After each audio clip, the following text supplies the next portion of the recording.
Hi everyone, so you are most welcome to this series 3000 questions. तो इस series के अंदर हम काफ़ी आगे आ चुके हैं और आज हम स्टार्ट कर रहे हैं आपके ह्यूमन फिजियोलॉजी का एक चैप्टर जो कि है रेस्पिरेशन इन प्लांट्स। इस पूरे सिलेबस के दो सबसे इंपॉर्टेंट चैप्टर जो कि हैं फोटोसिंथेसिस एंड रेस्पिरेशन, जिससे बच्चों को डर भी लगता है थोड़ा सा। तो इन चैप्टर्स के हम क्वेश्चंस लगाने वाले हैं and I am pre assuming this thing कि आप इन चैप्टर को पढ़ के आए होंगे। देखो सीन क्या है ना कि इससे पहले जो चैप्टर्स हमने बाकी पढ़े हैं लाइक बायोटेक हो गया या फिर आपके माइक्रोब्स इन ह्यूमन वेलफेयर और ह्यूमन फिजियोलॉजी, इन सबको आपने अगर थोड़ा बहुत पहले टच किया हो और फिर आप क्वेश्चंस लगा रहे हो, इट्स फाइन। हम क्वेश्चंस के थ्रू सीख सकते हैं चैप्टर को। लेकिन ये जो प्लांट फिजियोलॉजी है, जो ये रेस्पिरेशन फोटोसिंथेसिस है, इन चैप्टर्स के आपको थ्योरी पहले आनी चाहिए, तभी आप इन क्वेश्चंस को लगा पाओगे, हिला पाओगे, वरना फिर ढक्कन की तरह बैठे रहोगे, राइट। तो इट्स बेटर कि आप इन सवालों इस थ्योरी को थोड़ा सा पढ़ के आओ। You can search me on, so आपको मैंने भी टॉपिक्स पढ़ाए हुए हैं तो आप वहाँ से भी पढ़ सकते हैं। Fine, so let's get started with the very first question of this chapter. आज सेशन नंबर 1 है तो हम 30 क्वेश्चंस लगाएंगे। ऐसे इसके 2 सेशंस और आएंगे और इस तरीके से हम टोटल 90 क्वेश्चंस में चैप्टर को रैप अप कर देंगे। फाइन, पहला सवाल कह रहा है a total ATP production during the EMP pathway. EMP pathway क्या होता है आपका? ग्लाइकोलिसिस। तो ग्लाइकोलिसिस में ही पूछ रहा है आपसे टोटल एटीपी कितना बनता है। ठीक है, तो सोचो, ट्राई बाय योरसेल्फ। लगाया? चलिए pause the video, think for the answer, solution देखते हैं। तो आप जानते हैं कि यार टोटल एटीपी पूछ रहा है, मतलब ये आपसे नेट गेन भी नहीं पूछ रहा, ये आपसे रिलीज भी नहीं पूछ रहा, टोटल अमाउंट ऑफ एटीपी आपको बताना है। ठीक है, तो अगर देखा जाए तो ग्लाइकोलिसिस में टोटल एटीपी जो बनने वाला है वो कितना होगा? You should be aware about this कि यार हमारे पास जो ग्लाइकोलिसिस है उसके प्रोडक्ट क्या होते हैं, उसके जो प्रोडक्ट हमें मिलते हैं दैट्स गोइंग टू बी, पहला हमें 2NADH मिलता है, ठीक है, और दूसरा हमें 2 ATP मिलते हैं। वैसे आप जानते हैं कि टोटल अगर नेट गेन की बात करूं, नेट ATP, तो वो कितना होता है? हम जानते हैं कि 4 ATP जो है वो रिलीज हो रखे होते हैं, release during 5th to 6th step, है ना। 5th से लेके जो 6 स्टेप होते हैं आपके ग्लाइकोलिसिस के, उन स्टेप्स में क्या होता है? 4 ATP हमें मिल रही होती है, प्रॉफिट हो रहा होता है, ठीक है। लेकिन जो स्टार्टिंग के होते हैं उसमें क्या होगा? लॉस होगा हमें। तो लॉस कौन से स्टेप्स में होगा? जो स्टार्टिंग के 1st से लेके 5 स्टेप्स में, वहाँ पे 2 ATP कंज्यूम हो जाती है। सो हम कह सकते हैं consumed ATP during 1st to 5th step, ठीक है। तो नेट ATP कितना आ गया? 4 - 2 = 2 ATP। तो 2 ATP हमें वैसे मिलती है और हमें 2 NADH मिल रहा है। और आप जानते हैं आगे जाके क्या होगा? आगे जाके देखा जाए तो यहाँ पे टोटल की बात कर रखी है इसने, मतलब हम इन NADH को भी कन्वर्ट कर लेते हैं ATP के अंदर, and that's how will be getting this. तो आप कह सकते हैं कि 2 NADH जो है कन्वर्ट होंगे, एक NADH आपको देता है 3 ATP, तो आप कह सकते हैं टोटल हमें 6 ATP मिल रहे होंगे, ठीक है। तो 6 + 2 टोटल हमें 8 ATP जो है मिलने वाले हैं, and this is the correct answer for this question, ठीक है। This is the correct answer for this question. हो गया, नेक्स्ट पे आ जाओ। क्वेश्चन नंबर 2 देखो, कह रहा है substrate for enzyme enolase is. तो एंजाइम जो है ना इनोलेज, उसका सबस्ट्रेट क्या है, मतलब इनोलेज किसके ऊपर काम करता है, राइट। हमारे पास दो नाम आते हैं, एक होता है सबस्ट्रेट, एक होता है प्रोडक्ट। तो सबस्ट्रेट की बात कर रहा है तो बताओ क्या होगा आंसर, थिंक बाय योरसेल्फ। तो आपको ग्लाइकोलिसिस की पूरी साइकिल जो है याद होनी चाहिए, इसके लिए याद करो, ग्लाइकोलिसिस की साइकिल याद करो भाई। अगर वो याद नहीं है तो काम नहीं चलेगा, समझ गए। तो ग्लाइकोलिसिस में अगर आपको प्रोडक्ट कुछ ऐसा याद होना ना कि हमारे पास क्या था, we were having 2 phosphoglyceric acid, 2 phosphoglyceric acid जो कन्वर्ट होता था फॉस्फो इनॉल पायरुवेट, ठीक है। इस टाइम पे इस वाले कंपाउंड के अंदर जब हम इनॉल ग्रुप को ऐड करते हैं तो क्या बनता है? फॉस्फो इनॉल पायरुवेट बनता है। तो यहाँ पे जो है ना हमारे पास ये इनोलेज नाम का एंजाइम जो है यूटिलाइज होगा, ठीक है। इनोलेज नाम का एंजाइम जो यहाँ पे यूटिलाइज होने वाला है। तो आप सिंपली कह सकते हैं कि 2 फॉस्फोग्लिसरिक एसिड या तो आंसर में होना चाहिए, या फिर आप कह सकते हो अगर ये ऑप्शन में नहीं है तो आपको पता है इससे पहले प्रोडक्ट्स क्या बनते हैं हमारे पास, अगर मैं आपको पूरी साइकिल सिखाऊं तो, क्योंकि हम थोड़ा डिटेल में पढ़ चुके हैं इसको, राइट। तो इससे ऊपर क्या होता है? 3 फॉस्फोग्लिसरिक एसिड, उससे ऊपर क्या बनता है 1,3 बिसफॉस्फो, ग्लिसरिक एसिड। और ये किससे बना होता है, ये बना होता है आपके 3PGA से, 3PGA विच इज फॉस्फोग्लिसरल्डिहाइड। ठीक है, फॉस्फोग्लिसरल्डिहाइड से जो ये बना होगा तो आपका आंसर होगा PGA is going to be the correct answer. आपका ये नहीं हो सकता because phosphoenol pyruvate this is PEP, ये तो बना है, ये किससे बना है, तो ये इससे बना हुआ है और ये आपके ऑप्शन में दिया हुआ है, that's why this is the correct answer. Done हो गया। तो 3PGA जो होता है दैट इज रिस्पॉन्सिबल जिसपे इनोलेज एंजाइम काम करेगा लेटर ऑन और आगे जाके PEP में कन्वर्ट करवा देगा। फाइन, नेक्स्ट पे आ जाओ। क्वेश्चन नंबर 3 देखो, correct terminal electron acceptor of mitochondrial ETC। तो इलेक्ट्रॉन ट्रांसपोर्ट चेन में जो फाइनल इलेक्ट्रॉन एक्सेप्टर है वो कौन होता है, आपको ये बताना है। ऑक्सीजन, हाइड्रोजन, साइटोक्रोम A3 या फिर एसिटाइल कोएंजाइम A। तो अगर आपने ETC पढ़ी है ना तो और पूरी पढ़ी है तो इन दैट केस आपको तो ये याद ही हो चुका होगा, बिकॉज यही एक चीज़ है जो हम चिल्ला चिल्ला के याद करवाते हैं कि फाइनल हाइड्रोजन का एक्सेप्टर कौन है, फाइनल इलेक्ट्रॉन का एक्सेप्टर कौन है, तो वो होगा आपका ऑक्सीजन। ठीक है, तो oxygen is the final acceptor of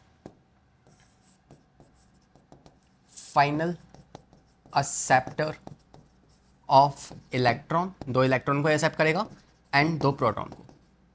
ठीक है, साथ में इसके पास क्या होता है, हाफ मॉलिक्यूल ऑफ ऑक्सीजन हमारे पास आती है। अगर हम रिएक्शन की बात करें तो रिएक्शन कैसी होती है कि हमारे पास हाफ मॉलिक्यूल ऑफ ऑक्सीजन होगा, प्लस में 2 इलेक्ट्रॉन आएंगे, प्लस में 2 प्रोटॉन आएंगे एंड इस तरीके से क्या बन जाएगा, वाटर बन जाएगा और ये वाटर रिलीज हो जाएगा। ठीक है, it is acting as a byproduct of respiration. Fine, so that is the answer for this question. Next पे आते हैं। क्वेश्चन नंबर 4 देखो, correct complete oxidation of 1 molecule of NADH forms the ATP molecule. तो एक molecule of NADH जो होता है वो आपके ATP के कितने मॉलिक्यूल्स बनाएगा अगर आप एक NADH का कंप्लीट ऑक्सीडेशन करने वाले हो तो। ठीक है, तो सिंपल सी बात आपको बताया कि जब एक NADH जो है टूटता है तो आपके 3 ATPs का प्रोडक्शन होता है, राइट। तो 3 आंसर होना चाहिए, ये तो कुछ सवाल ही नहीं बना, फुद्दू सवाल था।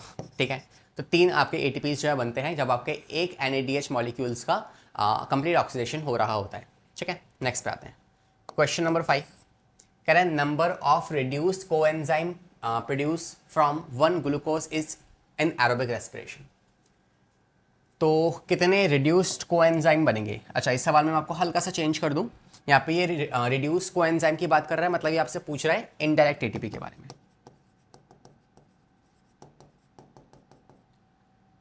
ठीक है, टोटल आपसे ये इनडायरेक्ट ATP पूछ रहा है, मतलब आपको ये नहीं बताना कि कौन कितने डायरेक्ट ATP बनने वाले हैं, कितने इनडायरेक्टली ATP बनेंगे वो आपको बताना है अगर को एरोबिक रेस्पिरेशन हो रहा है और आपके पास इनिशियली 1 ग्लूकोज मॉलिक्यूल था। तो लास्ट में जाते जाते ETC तक पहुंचने तक आपके पास टोटल कितने इनडायरेक्ट ATP मिल चुके होंगे, आपको ये बताना है। तो इट्स अ गुड क्वेश्चन, सोचो अपने आप से, खोपड़िया का इस्तेमाल करो। मैं इसलिए कह रहा हूँ, देखो ये टॉपिक जो है ना, अगर आपने ये पढ़ के आए हो ना तो सवाल खटखट लगेंगे, पढ़ के नहीं आए हो तो फिर सब ऊपर से जाएगा। तो इट्स लाइक आता है या नहीं आता है, बीच का नहीं है कि सर हम सोचने बैठ रहे हैं या हम ट्राई कर लेते हैं, ऐसा नहीं होगा। ठीक है, चलिए सॉल्यूशन की बात करते हैं। तो देखा जाए तो कितने इनडायरेक्ट ATP यहाँ पे बनने वाले हैं। तो हमारे पास 3 प्रोसेसर, जैसे हमारे पास ग्लूकोज आता है एक सेल के अंदर, अब उसके साथ हमें 3 टॉर्चर स्टेप करने हैं। पहला होगा ग्लाइकोलिसिस, बेचारे को ग्लाइकोलिसिस में भेज देंगे, तोड़ फोड़ देंगे 3 कार्बन के अंदर। फिर इसको हम डाल देंगे लिंक रिएक्शन में जो होती है माइटोकॉन्ड्रियल मैट्रिक्स के अंदर, वहाँ से हम इसका एक कार्बन निकाल देंगे। और तीसरा फिर आएगा क्रैब साइकिल, और क्रैब साइकिल में जाके हम इसमें से वापस से 2 मॉलिक्यूल्स ऑफ CO2 वापस निकाल देंगे। तो इस तरीके से यहाँ पे हम 3 स्टेप्स में लेके जाएंगे और 4th स्टेप क्या होगा, ETC होगा, जहाँ पे सिंपली कन्वर्जन होगा या ऑक्सीडेटिव फॉस्फोराइलेशन होने वाला है। फाइन, चलिए तो देखा जाए तो ग्लाइकोलिसिस की बात की जाए तो ग्लाइकोलिसिस में कितने ATP बनते हैं इनडायरेक्ट वाले। तो मैं आपको सारे प्रोडक्ट लिख के दे रहा हूँ यहाँ पे। तो ग्लाइकोलिसिस में क्या बनता है, आपके 2 नेट ATP मिलते हैं आपको, प्लस 2 NADH मिलता है, यही मिलता है ना। लिंक रिएक्शन में आ जाओ, यहाँ पे आपको पता है CO2 मिलती है आपको, और CO2 के साथ क्या मिलते हैं आपको, 2 NADH मिलता है। अगर कोई एरोबिक है तो, अनएरोबिक होगा तो ये NADH भी क्या होगा, वापस से यूटिलाइज हो जाएगा फर्मेंटेशन के अंदर। ठीक है, तीसरे की बात करते हैं। इसकी बात की जाए तो क्रैब साइकिल में आपको टोटल कितने मिलते हैं, एक मॉलिक्यूल से 3 NADH, तो 2 मॉलिक्यूल से, बिकॉज एक ग्लूकोज लिया है ना हमने, तो 6 NADH मिलेंगे। प्लस में 2 FeDH2 मिलते हैं और प्लस में आपका एक GTP निकलता है एक मॉलिक्यूल से। 2 से कितने निकलेंगे आपके? 2। तो 2 GTP या फिर 2 ATP। फाइन, तो ये निकलता है और ATC में कुछ नहीं है, बस हम NADH को कन्वर्ट कर देंगे किसके अंदर? 3 ATP के अंदर, और FeDH2 जो है इसे कन्वर्ट कर देंगे 2 ATP के अंदर। यही होने वाला है ना? चलिए अब काउंट करते हैं टोटल हमारे पास कितनी इनडायरेक्ट फॉर्म में एनर्जी मिली है। तो 2 तो ये हो गया, 2 ये हो गए, 6 ये हो गए, 2 ये हो गए, यही हमारे पास इनडायरेक्ट है। तो 2 + 2 4 और 6 that is going to be your 10, 10 and 2 is 12। तो आपका 12 जो है वो इनडायरेक्ट ATP फॉर्म जो है मिली है। That is a correct answer for this question. हो गया भाई। इन्हीं को क्या करेंगे हम आगे जाके रिड्यूस करवा सकते हैं या ऑक्सीडाइज करवा सकते हैं और फाइनली क्या करवा देंगे इसमें NAD+ में कन्वर्ट करके ATP निकलवा लेंगे वहां से। फाइन, तो ये हमें इसका आंसर मिल चुका है। आते हैं 6 क्वेश्चन पे। Which of the following enzyme of Krebs cycle is found attached to inner mitochondrial membrane? Yes, read the question carefully.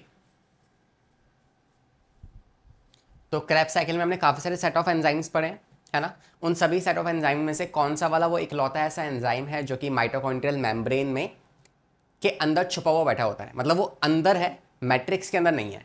तो इट्स लाइक अगर आपको माइटोकॉन्ड्रिया का स्ट्रक्चर याद हो तो कुछ ऐसा होता है जिसमें ये होगी इनर मेम्ब्रेन,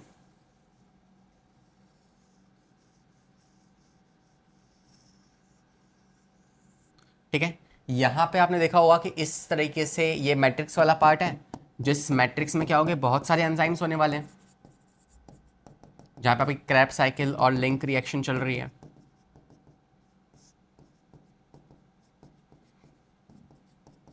फाइन, और इसके अलावा क्या हमारे पास? ये होगी आउटर मेम्ब्रेन और ये होगी इनर मेम्ब्रेन।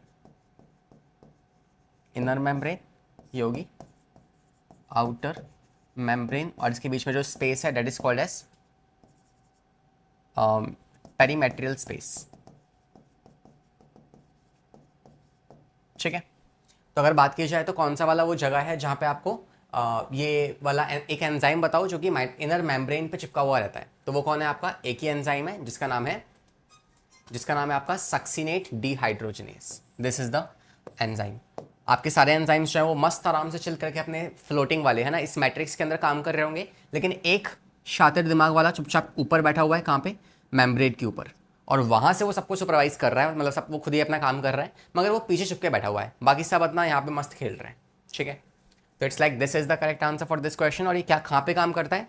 तो अगर आपको याद हो तो हमारे पास जब क्रेब्स साइकिल के अंदर सक्सिनाइल कोएंजाइम ए बना था ना, सक्सिनाइल कोएंजाइम ए या सक्सिनेट एसिड, ठीक है, सक्सिनेट डिहाइड्रोजिनेस, ये वाला जो एंजाइम है कब काम करता है? ये काम करेगा when there is a conversion of, जब हमारे पास सबस्ट्रेट होता है कौन सा वाला? सक्सिनाइल कोएंजाइम ए जब सक्सिनिक एसिड में कन्वर्ट होगा तो उस टाइम पे क्या होगा? एक तरीके से एक GTP ATP में कन्वर्ट होगी और उस टाइम पे शायद ये वाला एंजाइम जो है इस्तेमाल होगा, ठीक है। तो जब आपका succinyl coenzyme A, I will still confirm this, है ना, एक बार मुझे साइकिल लिखनी पड़ेगी। बाकी हाँ, this is the correct answer for this question. Next पे आते हैं, क्वेश्चन नंबर 7 देखो। Correct, first oxidative decarboxylation in aerobic respiration occur during the conversion of. पहला ऑक्सीडेटिव डिकार्बोक्सिलेशन, और ये ऑक्सीडेटिव डिकार्बोक्सिलेशन जो है मतलब ये रिमूवल ऑफ CO2 की बात कर रहा है। In aerobic respiration occur during the conversion of, किस टाइम पे ये पहली बार होता है? रिमूवल ऑफ CO2,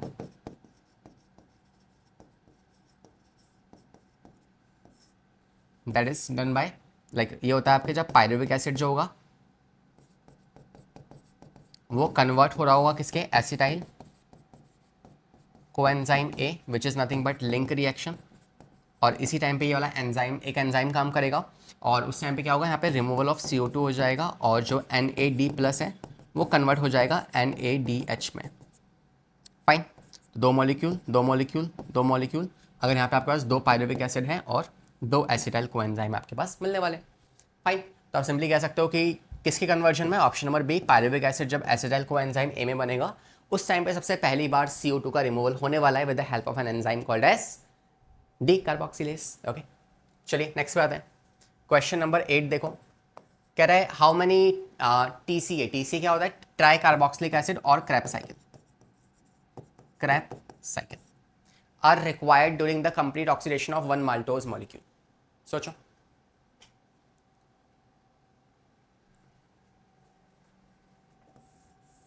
देखें, पॉज द वीडियो, चलिए सॉल्यूशन देखते हैं। तो ये बात कर रहा है माल्टोज के बारे में, और माल्टोज आप जानते हैं क्या होता है? एक तरह का डाइसैकेराइड है, और अगर ये डाइसैकेराइड है तो इन दैट केस क्या होगा? हमारे पास 2 ग्लूकोज मान लो यहाँ पे, तो 2 ग्लूकोज। फाइन, आपको बताइए कि यार जो एक ग्लूकोज है, पूछ के रहे आपसे पर है how many Krebs cycles are required to complete the oxidation of one maltose. तो मतलब आपको पता है कि एक ग्लूकोज के केस में जब हम एक ग्लूकोज कर रहे होते हैं तो उसमें हमें कितनी क्रैप साइकिल चाहिए होती है? तो आपको पता है कि आपके पास टोटल 2 क्रैप साइकिल आपको चलवानी पड़ेगी ताकि आपका एक ग्लूकोज मॉलिक्यूल जो है वो ऑक्सीडाइज हो सके। ठीक है, तो 2 साइकिल चलवानी पड़ेगी। तो अगर हमारे पास क्या है, 2 मॉलिक्यूल्स हैं ग्लूकोज के, तो टोटल हमें 4 क्रैप साइकिल चलवानी पड़ेगी। 4 क्रैप साइकिल चलवानी पड़ेगी। Then that's the correct answer, option number A. Fine, बस इसने माल्टोज के साथ क्वेश्चन घुमा दिया, बाकी सब कुछ जो है एज इट इज था। 9th, enzyme required to catalyse the last step of glycolysis. Glycolysis का जो लास्ट स्टेप होता है ना, फॉस्फोइनॉल पायरुवेट से पायरुविक एसिड में कन्वर्ट करवाना, उसकी बात कर रहा है। तो कौन सा एंजाइम उस टाइम पे हमें चाहिए होता है? यस, हाँ देखें, कर लिया गैस। तो सॉल्यूशन की बात करें तो आंसर होने वाला है इसका option number this, pyruvate kinase नाम का जो एंजाइम है वो हम यूज़ करते हैं। उससे पहले हम यूज़ करते हैं इनोलेज नाम का एंजाइम। इसकी बात ये तो इस्तेमाल होगा किसमें? ये होगा आपके 8th स्टेप के अंदर, या सॉरी 9th स्टेप के अंदर, जब इनोलेज जुड़ेगा। ठीक है, जब आपके 2 फॉस्फोग्लिसरिक एसिड जो है वो कन्वर्ट होगा किसके अंदर? फॉस्फोइनॉल पायरुवेट में। उस टाइम पे आपका इनॉल ग्रुप जोड़ दिया जाएगा और उस टाइम पे ये वाला एंजाइम इस्तेमाल होगा। पायरुवेट काइनेज जो है ये आपके लास्ट मींस 10th स्टेप में कन्वर्ट होगा, यूज़ होगा जब आप फॉस्फोइनॉल पायरुवेट को कन्वर्ट कर रहे होगे पायरुविक एसिड में। उस टाइम पे आप पायरुवेट काइनेज का इस्तेमाल करेंगे। फाइन, और नेक्स्ट बात करें, ये वाला एंजाइम तो हम यूज नहीं करते रेस्पिरेशन में, या हम यूज करते हैं फोटोसिंथेसिस में। तो ये फोटोसिंथेसिस में इस्तेमाल होने वाला है, और दैट्स इट। ठीक है, आते हैं नेक्स्ट क्वेश्चन पे। 10th सवाल कह रहा है विच of the following is high energy molecule produced by oxidative decarboxylation in Arabic respiration but is neither the intermediate of TCA। मतलब वो ना तो क्रैप साइकिल का इंटरमीडिएट है ना वो EMP का, मीन्स ग्लाइकोलिसिस का। सोचो, guess the answer. Which of the following is a high energy molecule produced by oxidative decarboxylation? Pause the video. देखें, चलिए आंसर देखते हैं इसका। तो ऑक्सीडेटिव डीकार्बोक्सिलेशन मतलब रिमूवल ऑफ CO2 की बात कर रहा है। तो आपको पता है रिमूवल ऑफ CO2 या तो क्रैप साइकिल में होगा या फिर आपके लिंक रिएक्शन में होगा। और इसने लास्ट में बोल दिया है कि वो जो पार्ट आप सोच रहे हो ना, वो पार्ट ना तो क्रैप साइकिल का पार्ट है ना वो ग्लाइकोलिसिस का पार्ट है। तो मतलब क्रैप साइकिल वैसे ही हट चुकी है, ग्लाइकोलिसिस में वैसे भी डिकार्बोक्सिलेशन होता ही नहीं है, तो बचा क्या? Link reaction. और आप जानते हैं लिंक रिएक्शन में क्या होता है, जिस टाइम पे पायरुविक एसिड जो है कन्वर्ट होगा एसिटाइल कोएंजाइम A के अंदर, यहाँ पे क्या होगा? डिकार्बोक्सिलेशन होगा, CO2 का रिमूवल होगा। अगर 2 मॉलिक्यूल्स हैं, 2 ये बनेगा और 2 CO2 रिमूव होंगे, और यहाँ पे आपकी एनर्जी बनती है कौन सी? NAD प्लस जो है वो कन्वर्ट होगा 2 NADH के अंदर, and that is how you are getting this energy here. Fine, तो आप कहते हैं एसिटाइल कोएंजाइम A के कन्वर्जन के दौरान ऐसा सब कुछ जो है होने वाला होता है। नेक्स्ट पे आओ, question number 11। Correct continuous supply of which carboxylic acid is required to run the Krebs cycle uninterruptedly. तो क्रैप साइकिल अगर आप चाहते हैं लगातार चलती रहे तो इस टाइम पे हमें क्या सप्लाई कॉन्स्टेंटली देनी पड़ेगी ताकि क्रैप साइकिल रुके ना बिल्कुल भी? हाँ जी, वही सिंपल सी बात है, आपने एक मशीन ले रखी है, उस मशीन में आप कुछ बना रहे हो, मतलब आप मान लो चिप्स बना रहे हो, तो चिप्स बनेंगे किससे? आलू से बनेंगे। आपको आलू की सप्लाई देते रहनी है ताकि आपके चिप्स बनते रहे, है ना। इट्स लाइक एक तरफ से आप इनपुट डालते रहो और आउटपुट आपको मिलता रहेगा। गन्ने का जूस जैसे निकलता है, जब तक आप गन्ना गन्ना डालते रहोगे तब तक आपका जूस निकलता रहेगा। तो सेम चीज़ कि क्रैप साइकिल अगर आप चाहते हो कि रन करे, तो उस टाइम पे क्या सबस्ट्रेट आप यूज़ कर रहे हो, वो होगा आपका ऑक्सैलो एसिटिक एसिड, है ना। यही तो होता है। अगर याद नहीं है तो एक बार यहाँ पे देखो, आपको पता है कि पायरुविक एसिड आएगा। पायरुविक एसिड जो है ये कन्वर्ट हो चुका है आपके एसिटाइल कोएंजाइम के अंदर, ठीक है। एसिटाइल कोएंजाइम ए बाय लिंक रिएक्शन, और फिर क्या होगा, ये एसिटाइल कोएंजाइम ए जो है ना, ये एंटर करेगा माइटोकॉन्ड्रियल मैट्रिक्स में, है पहले से वो मैट्रिक्स में ही है, बट यहाँ पे अब आके जुड़ेगा OAA which is oxaloacetic acid, वो इसके साथ जुड़ के कन्वर्ट कर देगा किसमें? सिट्रिक एसिड में। Citric acid is again 6 carbon molecule, ये होगा आपका 4 कार्बन मॉलिक्यूल, ये होगा आपका acetyl coenzyme A, that is going to be your 2 carbon molecule. तो इस तरीके से आपका ये जो ऑक्सैलो एसिटिक एसिड है, this is acting as a substrate, जिसकी सप्लाई हमें देनी पड़ेगी ताकि हमारी क्रैप साइकिल जो है वो रुके ना। यहां से क्रैप साइकिल जो है स्टार्ट हो रही है, ठीक है। तो स्टार्टिंग पॉइंट हमें ध्यान रखना है, and that's why option number D is the correct answer. Next 12th question कह रहा है gateway reaction for aerobic respiration is the formation of. तो गेटवे हम किसे कहते हैं, पहले ही सोचो। गेटवे रिएक्शन कौन सी वाली होती है? सिंपल हम जानते हैं, gateway reaction is nothing but your link reaction, ठीक है। लिंक रिएक्शन जो है वो होती है आपकी गेटवे रिएक्शन, और आप कह सकते हैं कि इसमें क्या बनता है आपका? एसिटाइल कोएंजाइम ए बनता है। तो very simple, option number second is the correct answer. Done. 13 पे आ जाओ। कह रहा है इन EMP hexose sugar split into 2 molecules of triose sugar by the catalytic activity of which of the following. तो जो आपके पास ग्लूकोज है, जो कि आपके एक हेक्सोस शुगर है, वो कन्वर्ट हो गया आपके 2 ट्रायोस शुगर में ग्लाइकोलिसिस के अंदर। कौन से एंजाइम की मदद से ऐसा होने वाला है? तो स्प्लिटिंग नाम का जो स्टेप होता है ना, वो कौन से होगा, आपको ये बताना है। होपफुली आपने क्वेश्चन अटेम्प्ट कर लिया होगा पॉज करके। देखो क्या होता है ग्लाइकोलिसिस में, we have the glucose get converted into glucose 6 phosphate. Glucose 6 phosphate convert होगा आपके फ्रक्टोज 6 फॉस्फेट में, आइसोमराइजेशन होके फ्रक्टोज 6 फॉस्फेट।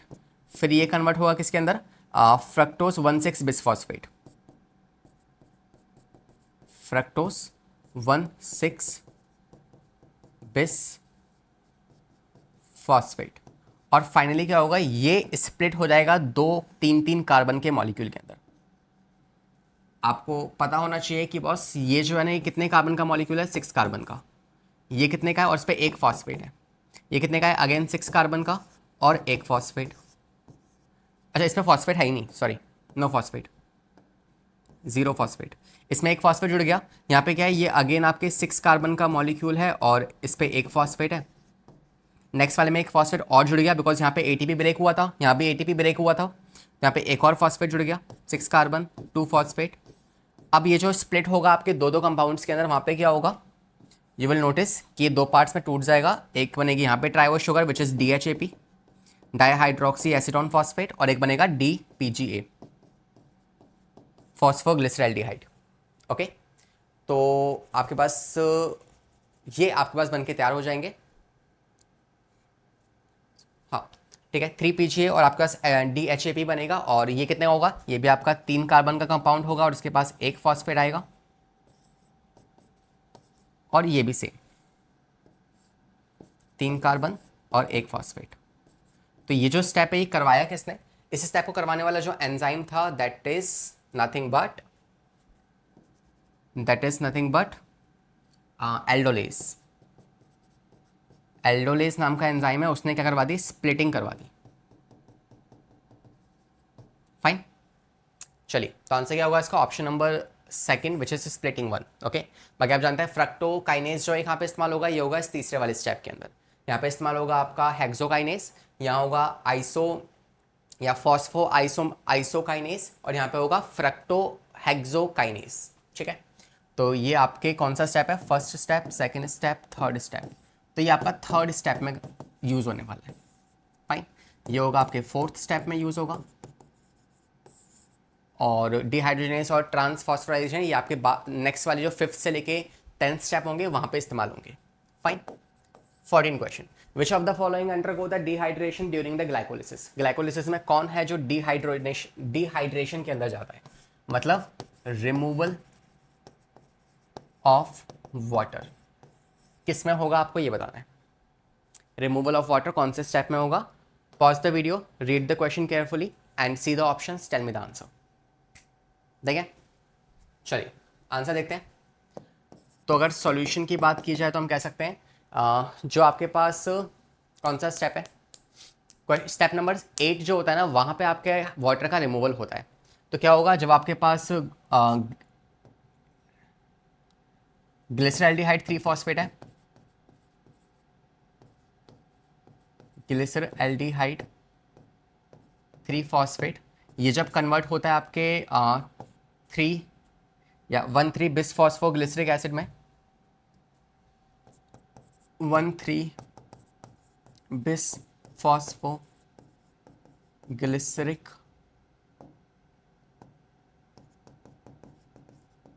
एसिड, और फिर ये कन्वर्ट होगा आपके 3 फॉस्फोग्लिसरिक एसिड में,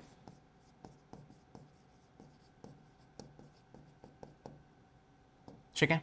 और फिर ये कन्वर्ट हुआ किसके अंदर, नेक्स्ट 2 फॉस्फोग्लिसरिक एसिड में, और फिर ये होगा कन्वर्ट लास्ट किसमें, फॉस्फो इनॉल पाइरूवेट, है ना, और लास्ट में पाइरूविक एसिड बन जाएगा।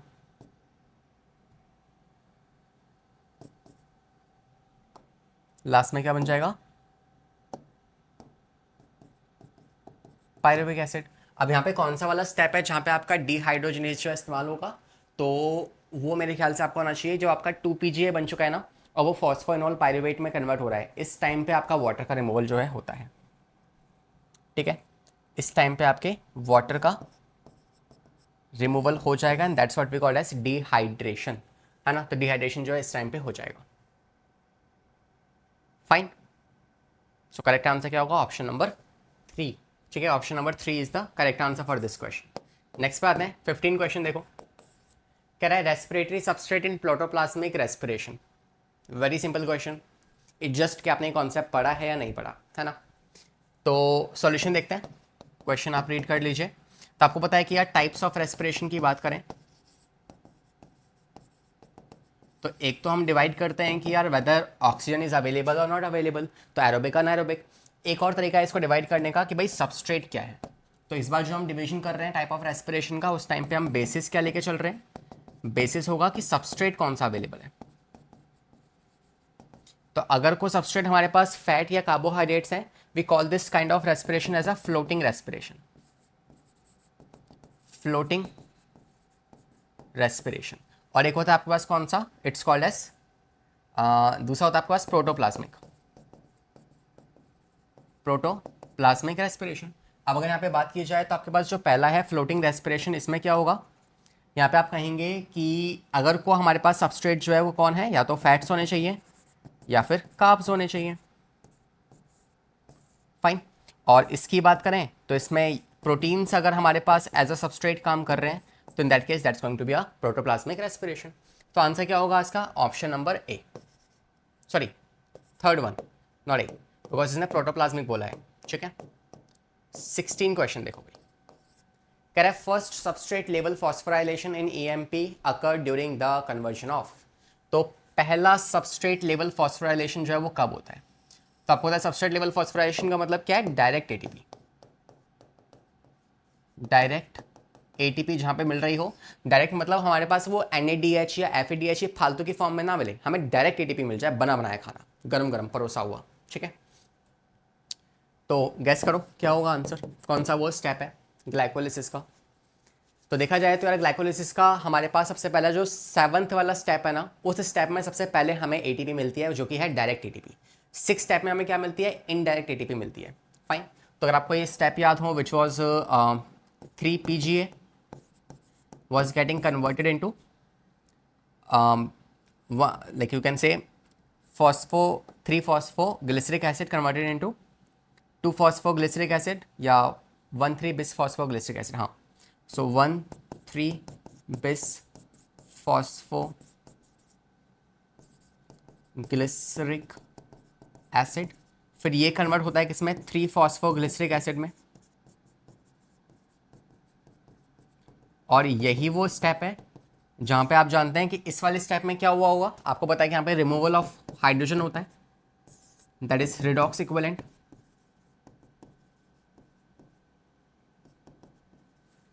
ठीक है, रिडॉक्स इक्विवेलेंट इस जगह पे होने वाला है। उसके बाद देखा जाए तो 1,3 बिस फॉस्फोग्लिसरिक एसिड जो है, अच्छा यहीं पे जो ये जो हाइड्रोजन रिमूव हुआ है ना, क्यों इसे हटाया हमने, ताकि हम NAD प्लस जो है उसे रिड्यूस कर सकें NADH के अंदर। ठीक है, तो ऐसा करते हैं यहाँ पे। और इस वाले स्टेप में क्या होगा, आपको पता है कि यहाँ पे हमने ऐड किया था क्या, H3PO4, जिसकी वजह से क्या हुआ, फॉस्फेट ऐड हो गया। इसलिए यहाँ पे एक फॉस्फेट था, यहाँ पे 2 फॉस्फेट आ चुके हैं, है ना, 1,3 बिस फॉस्फो, दो फॉस्फेट आ चुके हैं। अब इस स्टेप में से हम एक फॉस्फेट निकालेंगे। तो जब हमने एक फॉस्फेट निकाला और यहाँ पे ADP पहले से रेडी था कि हाँ भाई मैं भूखा हूँ मुझे दो, तो जब ADP ने इसको लिया और कन्वर्ट कर दिया किसके अंदर, ATP के अंदर। तो ये वो पहला स्टेप है जहाँ पे क्या हुआ है, आपके पास डायरेक्ट लेवल ATP बनी है, इसी को आप कहते हो SPE, substrate level phosphorylation, SLP। ठीक है, तो ग्लाइकोलिसिस में ये पहला स्टेप है जहाँ पे आपकी डायरेक्ट ATP बनने वाली है, and that's going to be 1,3 बिस फॉस्फोग्लिसरिक एसिड से जब वो 3 फॉस्फोग्लिसरिक एसिड में बनेगा। ठीक है, तो करेक्ट आंसर क्या होगा, इसका option number 3 is the correct answer. 17 देखो, correct, 2 redox equivalent are removed in the form of 2 hydrogen atom from the molecule in glycolysis, transfer NAD+2। तो आपको पता है कि इसी स्टेप में क्या है, 2 हाइड्रोजन रिमूव हो रहे हैं, इसी को आप रिडॉक्स इक्विवेलेंट कहते हो। तो उसी के ऊपर बेस्ड सवाल है, खुद से पढ़िए, आंसर बताइए, फिर हम सॉल्व करेंगे। पढ़ लिया, पॉज द वीडियो, देखें आंसर। तो कह रहा है कि 2 रिडॉक्स इक्विवेलेंट जो है रिमूव्ड है in the form of 2 hydrogen, सही बात है, from the molecule of glycolysis and transfer to NAD+।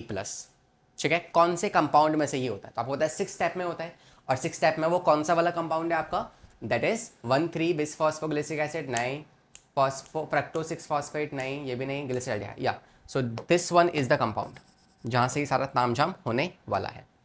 Simple है, हो गया। तो नेक्स्ट पे आते हैं, 18 क्वेश्चन देखो, कह रहा है अगर रेस्पिरेटरी क्वेश्चन जो है वो उसकी वैल्यू अगर 1 से कम है तो उस टाइम पे सबस्ट्रेट कौन सा रहा होगा। तो आप इसका आंसर टिक कीजिए, फिर मैं आपको सारे के सारे सबस्ट्रेट बता देता हूँ कौन से वाले के लिए कितनी वैल्यू होती है। फाइन, कर लिया, चलिए।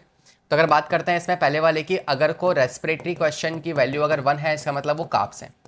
अब कार्ब्स में कुछ भी हो सकता है, सुक्रोज भी हो सकता है ना, माल्टोज भी हो सकता है, या फिर ग्लूकोज भी हो सकता है, कुछ भी होगा। अगर को वो कार्बोहाइड्रेट की फॉर्म में है तो उसमें वैल्यू क्या आएगी, 1 आएगी। सेकंड, अगर रेस्पिरेटरी क्वेश्चन जो है उसकी वैल्यू लेस देन 1 आ रही है, इसका मतलब वहां पे क्या है, फैट है।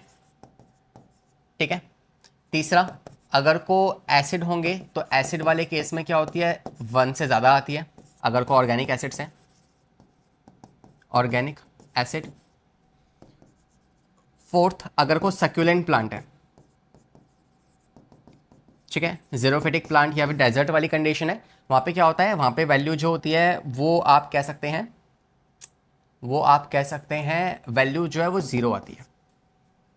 ठीक है, आई थिंक वैल्यू जो है वो 0 आती है। ठीक है, और होती क्या है रेस्पिरेटरी क्वेश्चन, तो आप जानते हैं इसमें क्या होगा, volume of CO2 released upon volume of O2 consumed. ठीक है, तो इसे आप कहते हो रेस्पिरेटरी क्वेश्चन, और 1 से छोटी वैल्यू कब आएगी, जब आपके पास क्या होंगे, फैट्स अवेलेबल होंगे उस टाइम पे। फाइन, तो ये हो गया भाई इसका आंसर, इसको भी हटा दो, इसको भी हम आगे वाले क्वेश्चंस में देखेंगे। ठीक है, नेक्स्ट पे आते हैं, क्वेश्चन नंबर 19 देखो, कह रहे हैं the enzyme which converts the glucose to glucose 6 phosphate is, बहुत ईजी है ना, ग्लाइकोलिसिस का पहला स्टेप में होने वाला कौन सा वाला एंजाइम है, ये किसको याद नहीं होगा, है ना, किसको याद नहीं होगा, होंगे कुछ ऐसे नमूने, मुझे पता है, अभी भी याद नहीं होगा भाई, पढ़ लो, थोड़ी सी ना मशक्क़त कर लो, एनसीईआरटी को उठाने की, एनसीईआरटी खोलने की, इतनी मेहनत भी कर लोगे ना तो हो जाएगा। ठीक है, मतलब इतने से तो नहीं होगा, मगर फिर भी फॉर योर सेटिस्फैक्शन एटलीस्ट इतना तो कर लो। देखा जाए तो आप जानते हैं कि ग्लूकोज को अगर हमें कन्वर्ट करना है किसमें, ग्लूकोज 6 फॉस्फेट में, तो इस टाइम पे हम क्या इस्तेमाल करते हैं, हेक्सोकाइनेज नाम का एंजाइम जो है यहाँ पे हम यूज करते हैं। तो option number C is the correct answer, which is the first step of glycolysis. ठीक है, नेक्स्ट पे आ जाओ।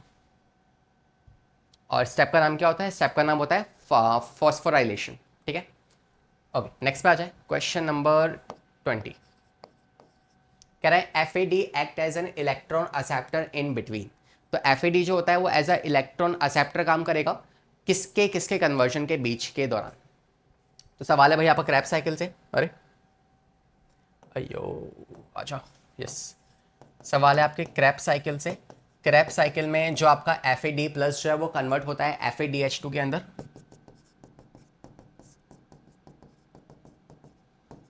तो ये जो स्टेप है ये किसके दौरान आपको होगा बताना है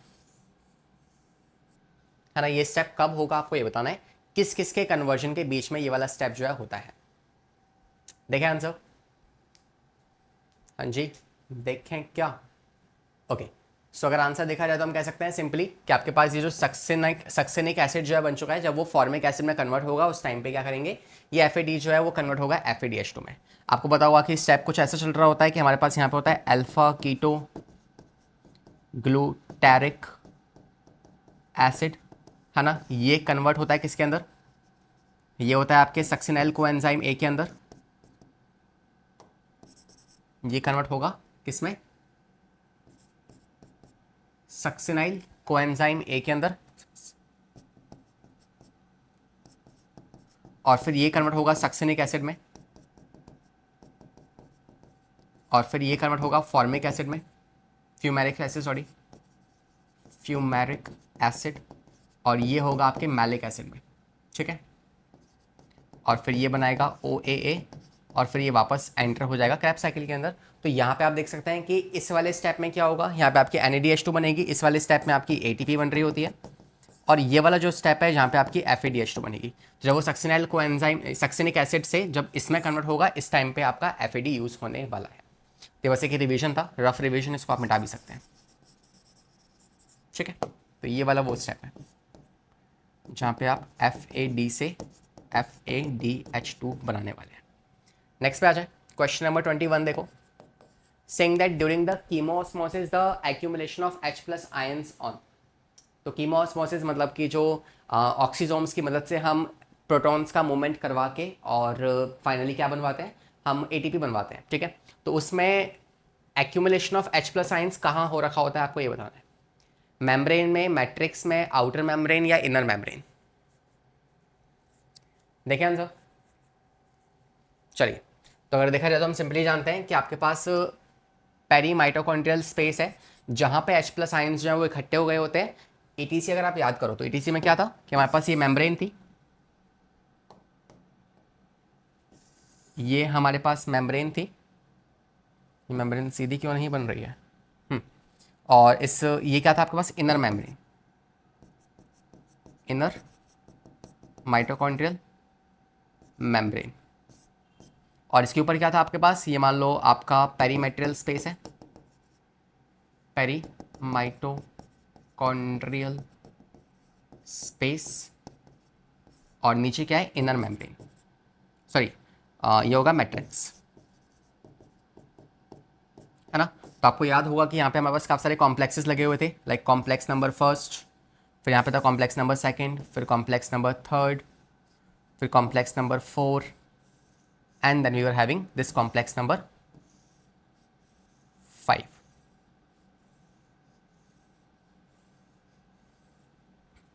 ठीक है, ये था हमारे पास कॉम्प्लेक्स नंबर 5, और ये था हमारे पास, इस तरीके से पूरी कहानी थी। तो आप जानते हैं कि यहाँ पे जो है प्रोटॉन्स का एक्यूमुलेशन ज़्यादा हो चुका होता है, और फिर इन प्रोटॉन्स को हम यहाँ से उठा के इसके थ्रू यहाँ पे भेज रहे होते हैं इसके अंदर। तो आप जानते हैं कि ये हाइड्रोजन एक्यूमुलेट कहाँ हो जाते हैं, पेरी माइटोकॉन्ड्रियल स्पेस के अंदर। Fine, this is the answer. Next देखो 22nd, saying that before entering the Krebs cycle pyruvate is converted to acetyl coenzyme A. सही बात है, क्रैब साइकिल जो है स्टार्ट होगी इस एसिटाइल कोएंजाइम ए के अंदर, और इसका इसके अंदर कन्वर्जन कब होता है, लिंक रिएक्शन में। है ना, क्या कहते हैं उस प्रोसेस को? तो लिंक रिएक्शन मैंने आपको बता दिया, मगर लिंक रिएक्शन का एक और नाम है, वो आपको इनमें से ढूंढना है कौन सा वाला। Guess the answer. हो गया। आपको पता है लिंक रिएक्शन में क्या क्या बनता है? आपके यहाँ पे CO2 बनती है और NaDH2 बनता है, और इस स्टेप का एक और नाम है also called as oxidative decarboxylation. ठीक है, oxidative decarboxylation, because first time यहाँ पे कार्बन डाइऑक्साइड रिमूव होगी, that is why this is the correct answer. Next पे आ जाओ। 23rd, find the incorrect match. इनमें से कौन सा कॉम्प्लेक्स जो है वो गलत मैच है, आपको ये बताना है। सही तो हमें भी पता है, क्वेश्चन पढ़ के आप आंसर बताओ ना। चलो भाई आंसर देखते हैं। आपने पॉज तो किया ही होगा, है ना? वैसे मुझे पता है नहीं किया तुमने, बट कर लो, है ना? देखो,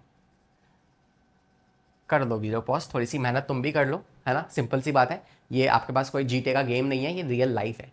इसमें कोई चीट कोड नहीं चलेंगे आपके कि चीट कोड लगाया, हेलीकॉप्टर आया, मैं उड़ गया, है ना? ये रियल लाइफ है, मेहनत करने से ही फल मिलेगा, अदरवाइज नहीं मिलने वाला। कर लो थोड़ी सी मेहनत। तो बात की जाए तो कौन सा इनमें से इनकरेक्ट है? Complex first cytochrome C oxidase, complex second succinate co Q reductase, complex 3 cytochrome C reductase, और कॉम्प्लेक्स 5 जो है वो ATP synthases which is oxysomes. तो भाई लास्ट वाला तो बिल्कुल सही है, ये भी ठीक है। बात की जाए फर्स्ट और इसके बारे में, तो फर्स्ट वाला जो है ना वो साइटोक्रोम नहीं होता। फर्स्ट वाला क्या होता है? फर्स्ट वाला होता है आपका NaDH डिहाइड्रोजिनेस, डिहाइड्रोजिनेस, राइट? तो ये है, ये जो गलत है, that means this is the wrong statement, that is the correct answer. Fine. और आपको पता है कि जो आपका यहाँ पे सेकंड ही लिखा हुआ ना, तो जो आपका कॉम्प्लेक्स नंबर सेकंड होता है वो क्या होता है? वो होता है आपका FADH2 रिडक्टेज या डिहाइड्रोजिनेस, डिहाइड्रोजिनेस, या इसी का एक और नाम होता है सक्सिनाइल डिहाइड्रोजिनेस।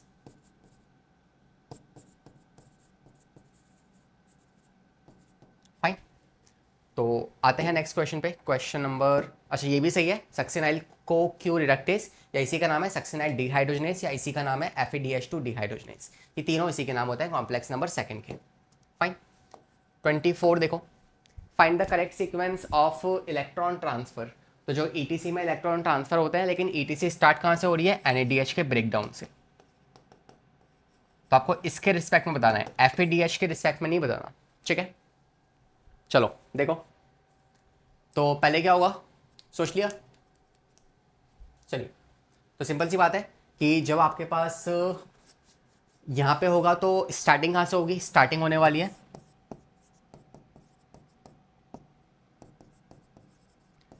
क्रैब साइकिल जो है, it will start from complex first.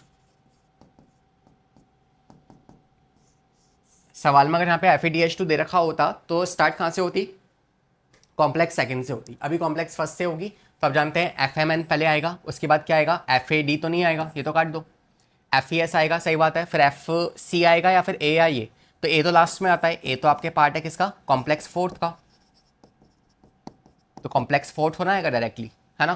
तो पहले आएगा आपका FMN, FAD भी नहीं आएगा, इसे भी काट दो। FMN तो इन दोनों है, इन दोनों में से FES, और फिर क्या रहेगा आपका? साइटोक्रोम B आएगा, फिर C1 आएगा। फाइन, तो B is the correct answer.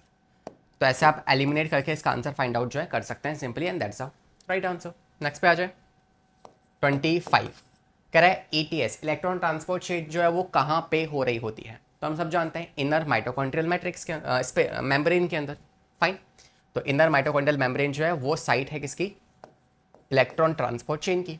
Next, कौन सा इनमें से गलत मैच है आपको बताना है ना? ये कुछ कंपाउंड्स के नाम दिए, कौन सा वाला कंपाउंड कितने कार्बन का होता है आपको ये गैस करना है। कर लिया? चलिए, तो आपको पता है सिट्रिक एसिड जो है 6 कार्बन का होता है, सही बात है, पहला कंपाउंड है किसका? आपके क्रैब साइकिल का। नेक्स्ट, मैलिक एसिड जो है क्या वो आपके 2 कार्बन का होगा?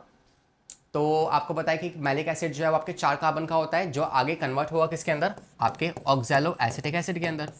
तो ये रॉन्ग है ना? कितने का होता है? 4 कार्बन का होता है, 4C। नेक्स्ट देख लो, अल्फा कीटो ग्लूटारिक एसिड, ये आपके 5 कार्बन का होगा, ये भी सही है, और पायरुविक एसिड 3 का होता है, ये भी सही है। तो second is a wrong statement. 27 देखो, in Krebs cycle a 6 carbon compound is form by combination of acetyl coenzyme A।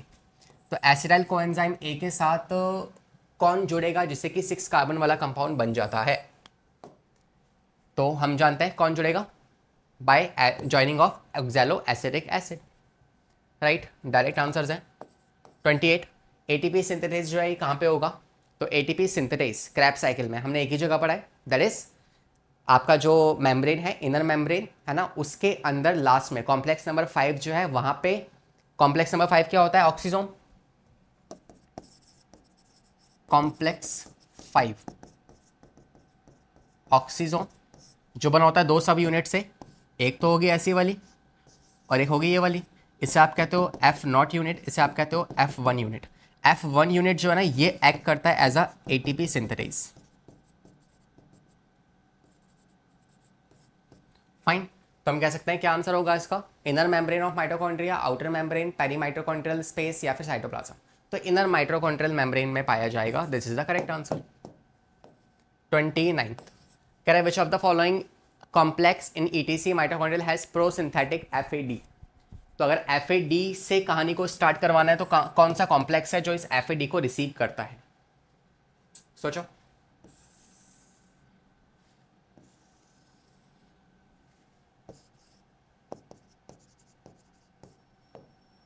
सोचो। तो आपको पता है यहाँ पे कॉम्प्लेक्सेस होंगे, ये आपकी मेम्ब्रेन है, inner membrane, complex number first, complex number second, complex number third, complex number 4 and then oxysome. तो आपको पता है ये जो कॉम्प्लेक्स नंबर सेकंड है, दिस इज द प्लेस जहां पे क्या होगा, सबसे पहले एफ आएगा, FAD प्लस कन्वर्ट होगा FADH आएगा, FADH, और वो FAD प्लस में कन्वर्ट होकर अपने 2 इलेक्ट्रॉन्स और 2 प्रोटॉन्स को दे देगा, जिन प्रोटॉन्स को पंप किया जाएगा यहाँ पे, और ये इलेक्ट्रॉन्स जो है ना ये जाएंगे इस कॉम्प्लेक्स नंबर सेकंड के पास, फाइन। तो कॉम्प्लेक्स सेकंड है जो कि साइकिल स्टार्ट करवाता है FAD से। Last question of this interaction, try it by yourself. देखें, which of the following represents a substrate level phosphorylation, इनमें से कौन है जो कि सबस्ट्रेट लेवल मतलब डायरेक्ट एटीपी को बनाने के लिए कौन रिस्पॉन्सिबल है, डायरेक्ट एटीपी। सक्सिनिल कोएंजाइम है, सक्सिनिक एसिड PgL से PGA, या फिर सक्सिनिक एसिड से फ्यूमेरिक एसिड, या फ्रक्टोज 6 से फ्रक्टोज 1,6 बिसफॉस्फेट। तो ये तो होगा नहीं, यहाँ पे तो एटीपी कंज्यूम होती है, ठीक है। फॉस्फोग्लिसरिक ग्लिसरैल्डिहाइड से फॉस्फोग्लिसरिक एसिड, या सक्सिनिल कोएंजाइम से सक्सिनिक एसिड। तो यार देखा जाए तो सक्सिनिल कोएंजाइम ए से सक्सिनिक एसिड जब बन रहा होता है इस टाइम पे आपकी जीटीपी बनती है ना, ये वाला वो पॉइंट है जहां पे क्रैब साइकिल की बात हो रही है, इन क्रैब साइकिल वहां पे आपको पता है कि एक जीडीपी जो है ना वो कन्वर्ट होगा जीटीपी के अंदर, और उस जीटीपी का इस्तेमाल करके एक एडीपी जो है वो कन्वर्ट होगा एक एटीपी के अंदर। और आप जानते हैं कि एक जीडीपी जो होता है, एक जीटीपी सॉरी, वो इक्वलेंट होता है एक एटीपी के, और ये इसको आप as a direct substrate level phosphorylation counter कर सकते हो। NADH वाला FADH वाला उसे आप सबस्ट्रेट लेवल फॉस्फोराइलेशन में ऐड नहीं करोगे, इसको आप कर सकते हो। तो ये वो पहला स्टेप है, ये वाला वो स्टेप है जहां पे आपका डायरेक्ट एटीपी बन रहा है, this is the correct answer, right. And here we complete all the questions. तो ये आपके रेस्पिरेशन इन प्लांट्स के थोड़े से इंटरेस्टिंग मतलब थोड़े ठीक ठाक लेवल के क्वेश्चंस थे। जैसे हम सेशंस में आगे बढ़ेंगे थोड़ा लेवल और इंक्रीज करेंगे। Hopefully you enjoy these questions, will see you in the upcoming classes. पढ़ाई करते रहें, सेफ रहें, ऑल द वेरी बेस्ट।